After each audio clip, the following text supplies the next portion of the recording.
Hello everyone, welcome to Shri Ram's IAS YouTube channel. This is your mentor Arsu Kakkar. उम्मीद करती हूँ आप सब बढ़िया हो, खुश हो, स्वस्थ हो।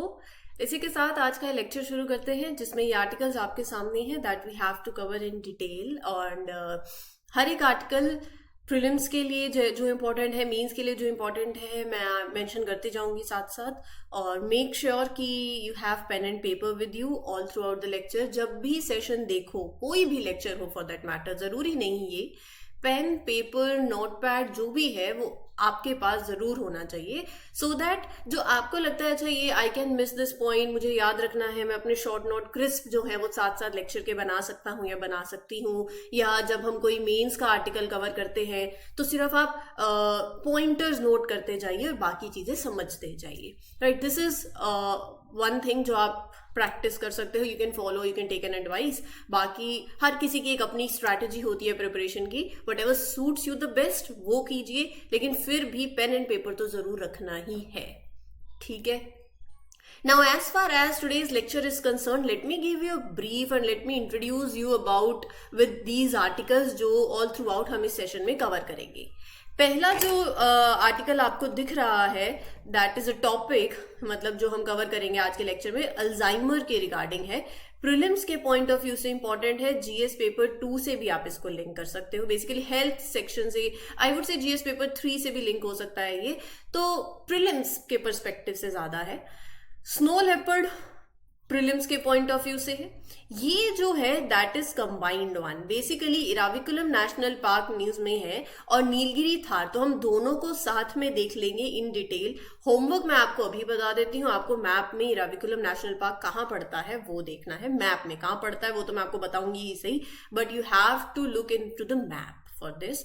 तो और एक मैप के लिए साथ साथ क्या क्या करो, एक तो एटलस में देखो, गूगल पे देखो, जहां मन करे वहां देखो, लेकिन फिर साथ साथ एक वो 2-3 रुपए का, मुझे पता नहीं शायद कितने का आता है, वो एक पेपर वाला मैप होता है, वो वॉल पे पेस्ट करो और साथ साथ उसको, अच्छा मैंने एटलस में देखा यहाँ पर है, तो जाके खुद भी लोकेट करो उस चीज को कि ये नेशनल पार्क यहाँ पड़ता है। खुद से लोकेट करोगे तो चीजें याद भी रहेंगी, और वो वाला मैप जो आप खुद से प्रिपेयर करोगे ना, वो आपका सारा उसमें नेशनल पार्क, टाइगर रिजर्व वो होंगे जो न्यूज के अंदर है, तो वो बहुत इंपॉर्टेंट हो जाएगा फिर। राइट, वॉल पे पेस्ट कर दिया, आते जाते देख लिया, switch light on light of करते हुए देख लिया, तो ऐसे बार बार नजर पड़ती रहेगी और पता भी नहीं चलेगा कि कब साथ साथ कवर हो गया, कोई एक्स्ट्रा टाइम नहीं देना पड़ेगा। राइट, और अपने आप में इंपॉर्टेंट इसलिए है क्योंकि उसके अंदर सारे वो टाइगर रिजर्व और नेशनल पार्क आपने मेंशन करे होंगे जो कि न्यूज के अंदर रहे हैं लास्ट 1 ईयर के अंदर। Right, corruption perception index GS paper 2 से भी आप लिंक कर सकते हो इसको। क्या इंडेक्स है, क्या कहता है, क्या फाइंडिंग्स है, कौन लाता है, वो सारी डिस्कशन होगी। जीएस पेपर 3 से भी लिंक कर सकते हो।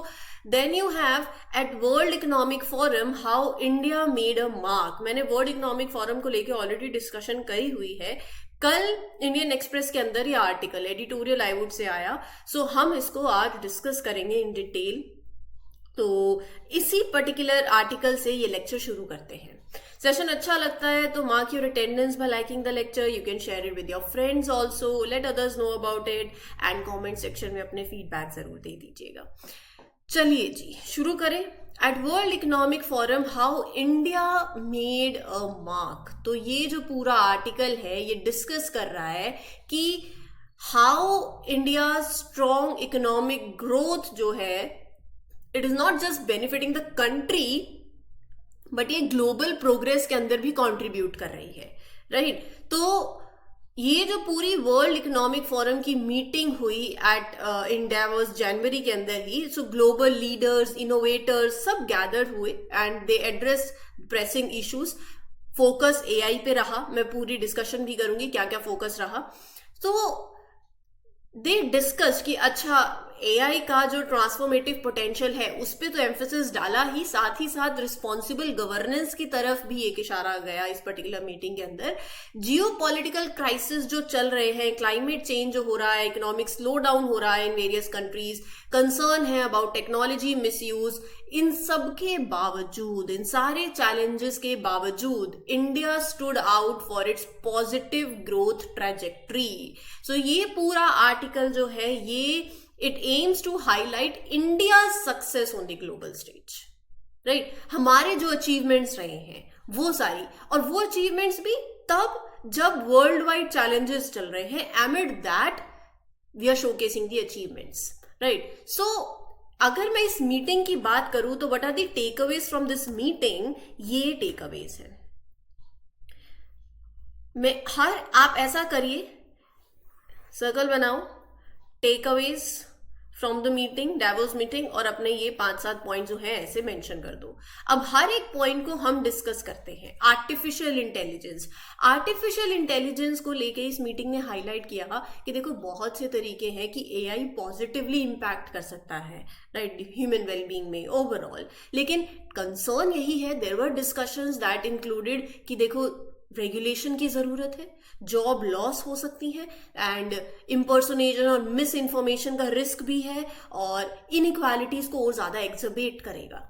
तो ये कंसर्न्स हैं। ओवरऑल आउटलुक ये है कि इन कंसर्न्स के बावजूद भी द जनरल कंसेंसस जो रहा है, वो झुकाव जो रहा है, दैट वाज कि एआई के जो बेनिफिट्स हैं वो ड्रॉबैक्स को आउटवे कर रहे हैं, बेनिफिट्स थोड़ा ज्यादा ऊपर की तरफ है। और अगर आप ये लेक्चर्स के साथ कंसिस्टेंटली जुड़े हुए हो तो आपको पता होगा ये कुछ चीजें मैं ऑलरेडी कवर कर चुकी हूँ, right? So this is a sort of revision also, right? तो फिर उसके बाद रही बात वॉर एंड अनसर्टेनिटी की, सेकेंड पॉइंट। तो वॉर एंड अनसर्टेनिटी को लेके भी यहाँ पर this was a discussion point. Business leaders ने दे एक्सप्रेस कंसर्न्स अबाउट कि जियो पॉलिटिकल सिचुएशन वर्ल्ड वाइड कितनी फ्रेजाइल है, ऑनगोइंग वॉर्स चल रहे हैं in the middle east, Europe, and इस सब के चलते जो ग्लोबल सप्लाई चेन है, सो the risk can be there to the global supply chain due to these geopolitical tensions. And the meeting highlighted कि uncertainties surrounding food security. तो geopolitical instability के चलते ये जो फूड सिक्योरिटी वाला जो एरिया है, यहाँ पर टेंशन और अनसर्टेनिटी बन जाती है फिर, राइट? इजराइल और गाजा के बीच में जो वायलेंस हुआ है, देयर वर कंसर्न्स आल्सो। कोई कंक्रीट प्लान्स, कोई रोड मैप अभी तक नहीं आ रहा है फॉर अचीविंग पीस, एंड ये सारी डिस्कशन यहाँ पर इस मीटिंग में हाईलाइट हुई है।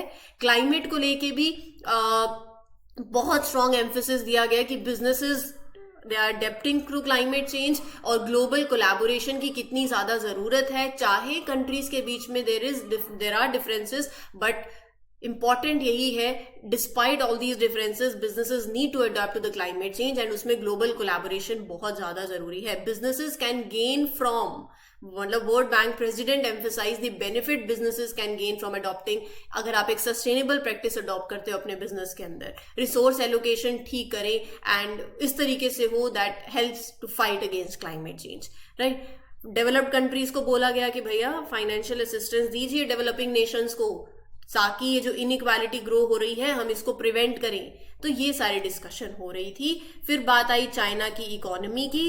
As far as China's economy is concern, China economic challenges face कर रहा है, इकोनॉमी स्लो डाउन है, वेस्टर्न इन्वेस्टमेंट जो है they are making efforts to attract, but changes अब देख रहे हैं, वेस्टर्न इन्वेस्टमेंट कम हो रही है चाइना में। चाइना की जीडीपी ग्रोथ 2023 की it stood at 5.2%, which is below pre-pandemic levels also, right? फिर उसके बाद इंडिया का प्रोस्पेक्ट देखते हैं। चाइना का तो हो गया, इंडिया, अपने लिए तो इंडिया जरूरी है ना। इंडिया का प्रोस्पेक्ट ऐसा है कि India is highlighted as one of the fastest growing large economies, rapid transformation it is undergoing, right? So India's presence जो है it extends beyond economic potential, जो टेक्नोलॉजी में कंट्रीब्यूशन गया है, talent, health care, other areas, so diversified presence है, right? So future of India in 2024 and beyond it is not worthy,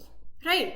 फिर उसके बाद obviously there was the idea discuss is that कि investing in women's health, अगर आप इसमें भी invest करो, विमेन्स इन्वेस्टमेंट इन विमेन हेल्थ, ये भी इकोनॉमी को बूस्ट करेगा by $1 trillion, $1 trillion by 2040। फिर उसके बाद अगर आपको ध्यान हो तो हमने डिस्कस किया था global alliance, global good alliance for gender equity and equality, right. India का इसमें योगदान रहा है, India endorsed basically government of India and world Economic forum का ये आउटकम रहा है, and this was an announcement जिसमें हम चाहते हैं कि बेस्ट प्रैक्टिसेस ग्लोबली सब साथ में आकर करें, जहां पर आप नॉलेज शेयरिंग और को एनकरेज करो और इन्वेस्टमेंट्स अट्रैक्ट हो in areas like women's health, education, enterprise, ये सारी डिस्कशन रही है। लेकिन ये आर्टिकल ये कहता है कि how did India fare at the world Economic forum summit, है ना, हमने तो ये बात भी करनी है। तो ये आपके पास सारे पॉइंट्स हैं, मैं हर एक पॉइंट को डिटेल में डिस्कस करती हूं। CII India business hub highlights, तो it's significant, it witnessed significant activity. Basically देखो, जो बिजनेस विजिटर्स हैं उन्होंने नंबर ऑफ अपकमिंग अपॉर्चुनिटीज को एक्सप्लोर किया है, and they are providing a platform for India to showcase its successes also. फिर उसके बाद सेकेंड पॉइंट कहता है geopolitical impact on India.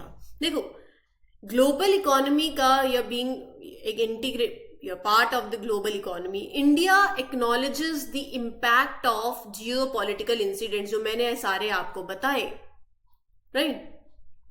इन सब के बावजूद भी जो भी जियोपॉलिटिकली चल रहा है, still India strives to secure trust, एक रिलायबल पार्टनर की तरह बाकी देशों के लिए, वो बहुत इंपॉर्टेंट है, राइट, वो कमाया है इंडिया ने। Now India showcased its effective use of technology in governance. So government reforms and technology, right?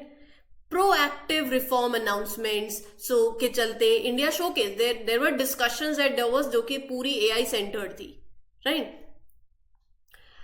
तो उसके बाद women socio-economic participation, इसके चलते देखो India took a very prominent position in the discussion।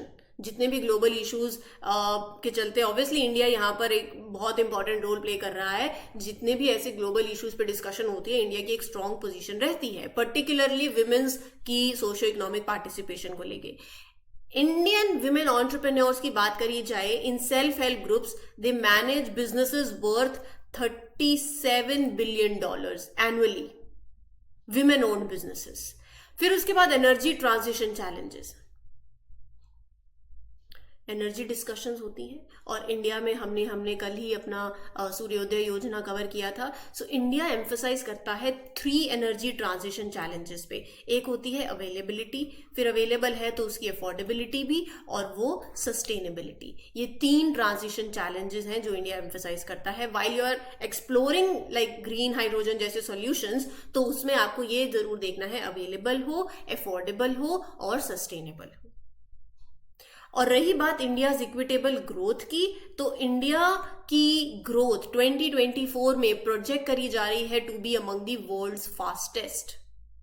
Infrastructure development देखो, gender inclusivity देख लीजिए, entrepreneurship, social security measures जो लाए जा रहे हैं फॉर डिसएडवांटेज सेक्शंस। फिर उसके बाद India as a pocket of resilience, अपने इकोनॉमिक, सोशल और पॉलिटिकल स्टेबिलिटी के लिए अगर आप देखें, इंडिया इज रिकॉग्नाइज फॉर, और जो हमने देखा इंडिया की जो ग्रोथ ट्रेजेक्ट्री है, इंडियाज रोबस्ट ग्रोथ ट्रेजेक्ट्री और डोमेस्टिक मार्केट जो है, it is an attractive investment destination. अगर आप शॉर्ट वीडियोस देख रहे हो तो इसकी बात रही है इन्वेस्टमेंट डेस्टिनेशन को लेकर, तो हमने डिस्कस किया था रिगार्डिंग जो पद्म भूषण जो मिला, जिन्हें हमने जिन्हें दिया, तो वो आप आई थिंक फॉक्सकॉन के सीईओ वाला लेक्चर आपने देखा होगा, Young Liu was awarded with the prestigious Padma Bhushan. तो उसके चलते उन्होंने भी जो बोला कि they see India as a having that potential and an investment destination. तो इन सब चीजों में क्या कुछ हो रहा है वो एग्जाम्पल्स के तौर पे आप यूज कर सकते हो। Global recognition and economic progress, so इसको लेके भी हमने कितने आर्टिकल्स कवर करे हैं।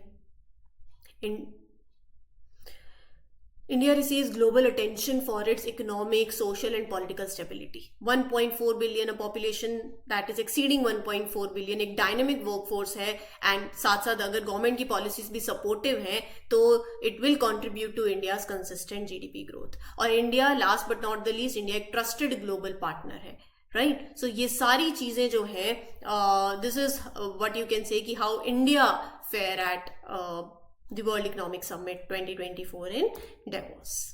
ठीक है जी, चलिए आगे बढ़ते हैं विद द नेक्स्ट आर्टिकल जिसमें हम बात करेंगे अल्जाइमर की। एक रीसेंट स्टडी के हिसाब से rare medical accidents it can lead to transmission of Alzheimer's from one human to another. तो यहाँ पर ये बहुत ही रेयर केस होगा ऐसा, बट ये अल्जाइमर क्या है जब तक मुझे ये नहीं पता चलेगा तो मैं how I will understand the article. As far as Alzheimer is concern, ये एक ऐसी ब्रेन कंडीशन है जिसके अंदर gradually you will see decline in memory, thinking ability, learning, organizational skills के अंदर आपको गिरावट होता है ना, जब आप भूलना शुरू कर देते हैं, जब लोग बूढ़े हो जाते हैं तो उसके बाद ये चीज़ें होती है। बट हाँ, इसमें एक आर्टिकल में एक पॉइंट आएगा कि ये नहीं है कि एज के साथ ऐसा होना इज नॉर्मल, ये नॉर्मल नहीं है। So it's a form of dementia मैं आपको बताऊंगी। It is like group of condition that are affecting mental abilities. So Alzheimer is the most common type of dementia, और अगर आप लगाइए 60 to 80% of all the dementia cases it is accounting for what, Alzheimer disease. It involves parts of brain that control thought, memory and language. So obviously अगर ये सारी चीज़ों में impact decline होगा तो person की ability to carry out daily activities उस पर effect पड़ेगा.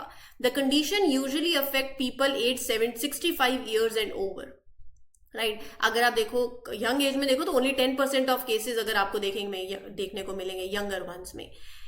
क्या कारण है इस चीज का वो अभी पूरी तरीके से नहीं समझ आया, बट हाँ it is believe to be influenced by a combination of genetic factors हो सकते हैं, एनवायरमेंटल फैक्टर्स हो सकते हैं, लाइफस्टाइल फैक्टर्स हो सकते हैं। It could be, but exact cause is not fully understood. Symptoms के अंदर आप देखोगे तो जैसे हम भूलने लगते हैं रीसेंट इवेंट्स को, हमारी कॉन्वर्सेशन क्या हुई उसको। So these are the early science of this disease.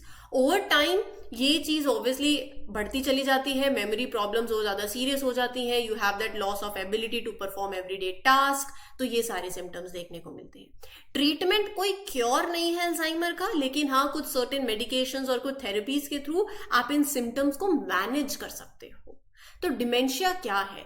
Dementia कोई स्पेसिफिक डिसीज नहीं है, एक जनरल टर्म है ये, मतलब ऐसी term that is use for like impaired ability to remember, या मतलब आप सोचने में या फिर याद करने में, डिसीजंस लेने में डिक्लाइन आपको देखने को मिलता है, एबिलिटी कम होती जाती है और फिर एवरीडे एक्टिविटीज के साथ obviously it will interfere. Alzheimer जो है disease is the most common type of dementia. Dementia के बहुत दूसरे टाइप्स भी हैं, हर एक का अपना अंडरलाइन कॉज है। कुछ टाइप्स अगर आप देख लीजिए, vascular dementia, Lewy body dementia, frontotemporal dementia, mix dementia. तो मैं आपको यही बता रही थी कि हाँ डिमेंशिया जो है ओल्डर एडल्ट्स को मोस्टली इफेक्ट करता है, लेकिन अगर आप ये बोलें कि जैसे जैसे एज बढ़ती जाएगी, बढ़ती उम्र के साथ ये नॉर्मल है, no, it's not the part of normal ageing, that is important.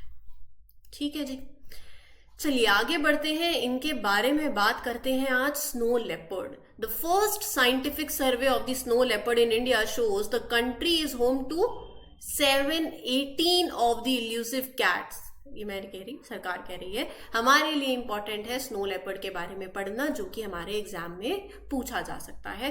तस्वीर आप देख लीजिए, लार्ज है ना। मैं आपको थोड़े से फीचर्स बता रही हूँ क्योंकि जितना विजुअलाइजेशन से चीज़ें याद रहती हैं उतना फ़ायदा होता है, लॉन्ग टर्म में सेव हो जाती हैं। आइडेंटिफिकेशन ऐसी है, स्नो लेपर्ड्स लार्ज हैं, long haired Asian cats belonging to the family Felidae, DAE, आप ये आपको दिख जाएगा। Panthera uncia scientifically they classified as. और कहाँ रहते हैं वो बताएंगे, ग्लोबल डिस्ट्रीब्यूशन, इनकी प्रेजेंस। फीचर्स की बात करूं तो जो एडल्ट स्नो लेपर्ड्स होते हैं, फ्रॉम नोज टू टेल अगर आप मेजर करो तो उनकी एवरेज लेंथ 1000 to 1300 mm मतलब रहती है। फर में थिक ग्रे येलो टिंक्ड फर होती है। सॉलिड स्पॉट्स आपको देखने को मिलेंगे on their head, neck, lower limbs, right. और साथ ही साथ टेल की बात करूं, जो स्नो लेपर्ड्स हैं उनकी बहुत ही थिक और लॉन्ग टेल होती है, ये देखो, थिक और लॉन्ग टेल। और यहाँ पर फर की कैरेक्टरिस्टिक्स बता दी, और ये आपको जो स्पॉट्स दिख रहे हैं वो भी मैंने आपके साथ, solid spots are present on their head, neck, lower limbs, right. Larger spotted patterns you will see. Tail जो इनकी होती है ना, वो अपनी टेल को यूज करते हैं फॉर बैलेंसिंग ऑन रॉक्स, और ऑल्सो वो रैप कर लेते हैं टेल से अराउंड देयर बॉडी उसको, ताकि it help them from protection from cold as well, right. Social behaviour देखो, so they are solitary animals, मतलब अकेले रहना पसंद करते हैं, and they only extended social interaction occurs when females are raising their cubs, तो तभी इनका थोड़ा सोशल इंटरेक्शन होता है, वैसे अकेले रहना इनको पसंद है। तो यहाँ पर अगर मैं बात करूं, अब थोड़ा सा आइडिया लग गया आपको इनके फीचर्स को देख के, तो जियोग्राफिक रेंज अगर देखूं तो ये आपको northern and central Asia's high mountains में देखने को मिलेंगे, हिमालयन रीजन में भी, हिमालयस के अंदर अल्पाइन एरियाज में, हाई अल्पाइन एरियाज में रहते हैं, mostly above the tree line and up to 18,000 feet in elevation. 12 countries में they are found, China, Bhutan, Nepal, India, Pakistan, Russia, Mongolia. India के अंदर जम्मू एंड कश्मीर, हिमाचल प्रदेश, उत्तराखंड, सिक्किम और अरुणाचल प्रदेश में आपको देखने को मिलेंगे। ये जितने भी फीचर्स यहाँ लिखे हुए हैं ये सारे मैंने आपके साथ शेयर कर दिए हैं। कंजर्वेशन स्टेटस वल्नरेबल है, साइट्स में अपेंडिक्स 1 में है, और वाइल्ड लाइफ प्रोटेक्शन एक्ट के अंदर शेड्यूल 1 में है। ठीक है जी। अगला आर्टिकल कहता है, चलो करप्शन परसेप्शन इंडेक्स के बारे में बात करें। इंडिया की रैंक जो है, it has slip to 93 out of 180 countries. India की रैंक है, स्कोर है 39। करप्शन परसेप्शन इंडेक्स एक एनुअल इंडेक्स है, हर साल आता है by transparency international. Since its inception in 1995, तो तब से आ रहा है, corruption perception index has become the global indicator of public sector corruption. तो वो इट डिटरमाइंस, मतलब कितना करप्शन हो रहा है, वो सारी चीजें कुल मिला के यहाँ पर देखी जाती हैं। पब्लिक सेक्टर करप्शन का एक इंडिकेटर है, जैसे रैंक होगी, जैसा स्कोर होगा, वैसे आपको पता चल जाएगा। तो 180 कंट्रीज की रैंकिंग होती है bye there perceived levels of public sector corruption. 0 से 100 तक का स्केल रहता है। अगर 0 है तो मतलब पूरे के पूरे करप्ट है, और अगर 100 है तो मतलब पूरे साफ है, कोई करप्शन नहीं है। तो it uses data from 13 external sources. जब आप इंडेक्स लाते हो, कंट्रीज को रैंक करते हो, और वो भी आप ये इंडिकेटर इस चीज का है कि पब्लिक सेक्टर करप्शन कितना है, कम ज्यादा, उसका लेवल आप यहाँ से परसीव करते हो, तो क्या सोर्स है आपके पास। It includes data from World Bank, World Economic Forum, private risk and consulting companies, think tanks, और जो स्कोर है it reflects the views of experts and business people, public का नहीं, राइट। कभी कभार यूपीएससी ऐसी स्टेटमेंट्स डाल देती है प्रीलिम्स में। अगर मैं बात करूं इस इंडेक्स की, it shows that most countries have made little to no progress in tackling public sector corruption. ज्यादा कंट्रीज ने कुछ किया नहीं है अभी। ग्लोबल एवरेज स्कोर अनचेंज रहा है at 43 for the 12th year in a row. लगातार 6 कॉन्जिक्यूटिव ईयर से डेनमार्क टॉप पे है। Somalia was ranked last. बाकी जो बॉटम मोस्ट कंट्रीज हैं, जो जिन्होंने बॉटम स्पॉट लिया है, Venezuela, Syria, South Sudan, Yemen. India has tied with Maldives, Kazakhstan and Lesotho to rank at 93 out of 180 countries. 2022 में इंडिया की रैंक 85 थी, इस बार हो गई है 93। ठीक है। पाकिस्तान का स्कोर है 29 विद स्कोर है ये, प्लीज मेक श्योर। रैंक 133 है। China scored 42 occupying rank 76। तो इंडिया की रैंक 93, पाकिस्तान की रैंक 133 और चाइना की रैंक 76। ये ध्यान में रखिएगा, ठीक है। तो ये देख लो, जो मैंने आपको बताया था, अगर आपका स्कोर 0 है तो मतलब हाईली करप्ट है, और अगर आपका स्कोर 100 की तरफ जाता है तो that means you are clean enough. तो 93 इंडिया का, टॉप डेनमार्क ने किया है, 93 इंडिया का है, फिर हमसे पीछे पाकिस्तान है, चाइना थोड़ा हमसे आगे चल रहा है, इस बात में कुछ कर नहीं सकते हैं। Eravikulam national park, the natural habitat of Nilgiri tahr, will soon be close for calving season of the species. तो हमारे लिए इंपॉर्टेंट है इस नेशनल पार्क और नीलगिरी थार के बारे में जानना। ये Eravikulam national park Idukki district Kerala में पड़ता है, वेस्टर्न घाट्स में। 1978 में नेशनल पार्क डिक्लेयर हो गया था। The highest peak south of Himalayas, Anamudi, situated है on the southern side of the park. Neelakurinji मतलब जो 12 साल में एक बार जो फ्लावर्स ब्लूम करते हैं. So this is also the land of Neelakurinji. Climate अगर आप देखो तो जून जुलाई में बहुत बारिश होती है और अक्टूबर नवंबर में रिट्रीटिंग मानसून के टाइम पे बारिश होती है यहाँ पर. And it is one of the wettest areas in the world. Vegetation की बात करूँ तो रोलिंग ग्रासलैंड, शोला फॉरेस्ट आपको देखने को मिलेंगे. और ये आपका फ्लोरा यहाँ पर आपको देखने को मिलेगा. फना के अंदर Nilgiri Thar, half of the world population of the endangered Nilgiri Thar वो यहाँ है. Atlas moth, the largest of its kind in the world, is seen in this park. तो नंबर ऑफ बटरफ्लाइज, मतलब 100 वेराइटीज ऑफ बटरफ्लाइज आपको यहाँ पर देखने को मिलेंगी. नीलगिरी थार की बात करूं तो वेस्टर्न घाट्स में, सदर्न पार्ट में it is endemic to. Nilgiritragus hylocrius इसका साइंटिफिक नेम है. Locally the animal is called as Varayadu. तो sorry if I am pronouncing it wrong, but थोड़ा एक आइडिया आप लगा लीजिए, क्योंकि ये टर्म अगर आपसे पूछ ली जाए कि ये किससे जुड़ी हुई है तो ऐसा ना हो कि बिल्कुल ही मतलब अनजान हो जाए. तो वरियाडू भी बोला जाता है.